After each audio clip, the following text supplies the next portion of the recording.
Reason number 46 to get a Nissan. Features, especially the ones you get with the 2025 Nissan Kicks Play. Integrated Apple CarPlay, a spacious interior, advanced safety features, and more room in your budget. Because it's the most affordable new vehicle in Quebec. Get the 2025 Nissan Kicks Play S from only $22,774, including a $2,600 cash purchase bonus. Visit your Nissan dealer today.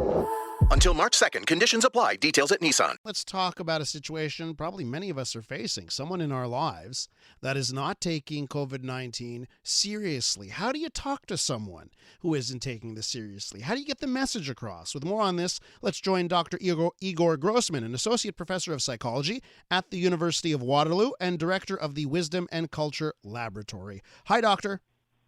Hello. So, why do you think some people are saying, you know what, I don't care, I'm going out, I'm going to do this, I'm not going to listen? At the core, what's the issue here?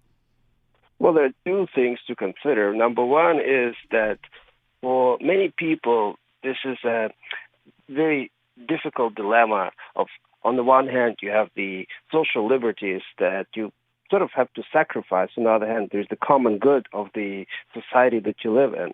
And the other thing is that we as humans often, especially in context when everything is uncertain and you're panicky, are really focusing on what is available here now instead of thinking about the long-term consequences. So in this context, people often forget that if you just focus on what's good for you now, maybe just go out because the weather looks nice outside, you'll forget that the quarantine will probably be even longer, and the period that we're all suffering through will be even longer. I love how you put that, doctor, because our human nature is sometimes not to look at the long term and look like, oh, how do I make my life better right now? So what would be your suggestion on how to broach the subject, on how to talk to a loved one, whether it's a parent? Because, by the way, doctor, on this program, I've heard from people that say their kids aren't listening. I've heard from people saying their parents aren't listening. How do you broach the subject? What's the best way? Well, there is no clear-cut solution that will work for everybody. You really need to know what the other person is like. For instance, if the person is really more of an individualist and focusing more on this sort of liberties and freedoms and their unique choices, you may want to consider to talk to them how it would benefit them personally if they engage in some kind of physical distancing and a little bit of self-isolation. Because if we all do it now, if we do it a little bit right now, we can maybe shorten the period of time that we're all suffering through. In contrast to that, if the person is more of a traditionalist, somebody who really cares about the group, you may highlight that it's really important for the society. It's really important for our sort of moral ethic to engage in this because many people are vulnerable. And so there is no clear-cut, like one template solution. You really need to know what the person is like and then tailor the message to them. Do you find any parallels, any connections between talking to people about this and trying to get them to take this seriously and some of the disconnect we now see just in society in general with people who are so much like people that are way on the left or way on the right, and how people are just, politically are on opposite ends more and more? Do you find parallels with this? Yeah, there is quite a bit of misinformation going on right now. And obviously, if you want to believe that this is not a big deal even because you're young and fit, then you can go online and find all sorts of nonsense evidence that would suggest how you can, not even think about it because this doesn't affect you. In contrast to that, if you are in a panicky mode, like many people are, you can probably go online and find a lot of information that would make you even more panicky.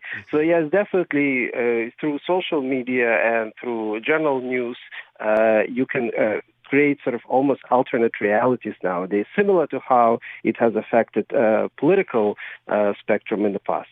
We're with Dr. Igor Grossmann, an associate professor of psychology at the University of Waterloo. Dr. Grossmann, it was last week on our daily provincial briefing, the premier of this province, François Legault, he took some time to talk and reach out to young people.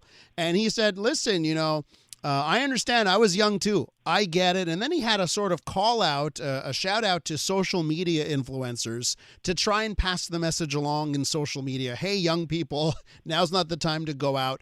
What do we need to do when it comes to reaching out to young people? How does a parent talk to their 18, 19, 20-year-old in a way that's convincing and isn't like, okay, here's mom or dad trying not to be cool here? How do you deliver that message as a parent successfully?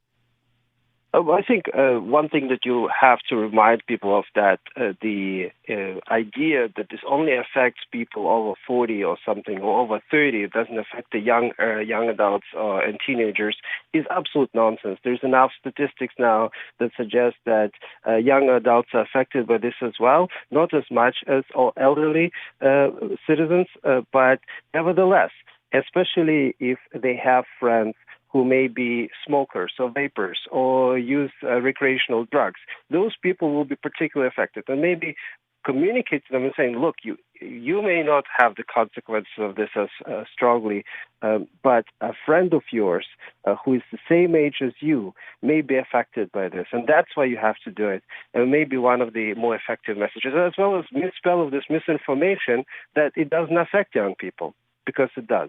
Dr. Grossmann, while I have you on the line, we need to just talk about mental health, generally speaking. Right. People who are isolated, maybe feeling alone. I think everybody. I don't think there's a Canadian out there who doesn't have some level of anxiety. What to you are those signs where it goes from anxiety and it gets into depression?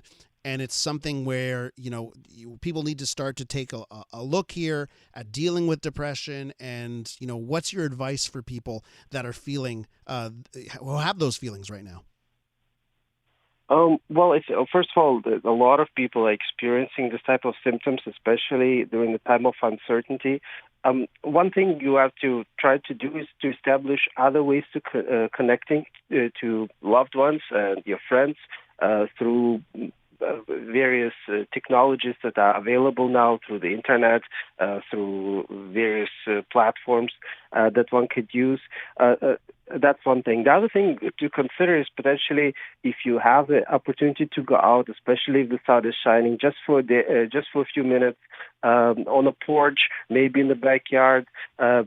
Maybe just look outside out of your window. The connection to nature can be really, really important, especially if you are in the panicky mode. So those two things: try to seek social connections despite physical distance, and try to get some sun, try to get some physical activity if you can, either in the house or maybe if you can go for a run, could be some of the more effective ways, as well as some of the more meditation-oriented techniques for stress reduction. And Dr. Grossmann, I hate to even use this word, the word normal, but what's normal right now when it comes to anxiety? What kind of level of anxiety, if someone were to tell you, I'm feeling this, would you say, hey, that's normal? Yeah, that's very hard to say because for different people, it may look very differently. But just as you said, the realization that we all are feeling it one way or another. And even if some of us may not show it, first of all, we can't see it in other people because we don't see other people, except for maybe if we live with our families.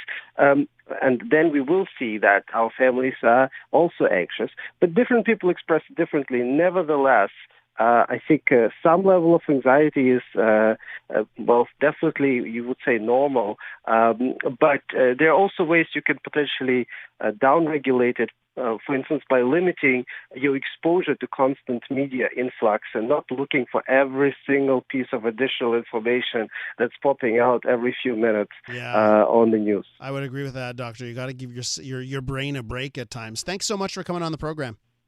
Thank you. It was a pleasure. That's Dr. Igor Grossmann, Associate Professor of Psychology at the University of Waterloo, also the Director of the Wisdom and Culture Laboratory there.